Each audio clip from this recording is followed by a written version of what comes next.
যাদের জীবনে দুঃখ বেশি কেবল তারাই এই 4টি কথা খুব মন দিয়ে শুনুন, আপনার হৃদয়ে প্রশান্তি আসবেই, কথা দিচ্ছি। নাম্বার 1, মনে রাখবেন সৃষ্টিকর্তা যাকে সবচেয়ে বেশি ভালোবাসেন তাকেই সবচাইতে কঠিন পরীক্ষা নেন। আপনার এই কষ্ট আসলে আপনাকে আরো মজবুত করার একটি প্রক্রিয়া মাত্র।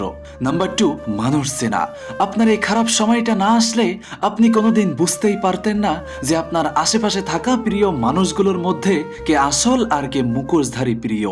নাম্বার 3, এই কথাটা সব সময় মনে রাখবেন, রাত যত গভীর হয় সূর্য ওঠার সময় তত কাছে আসে।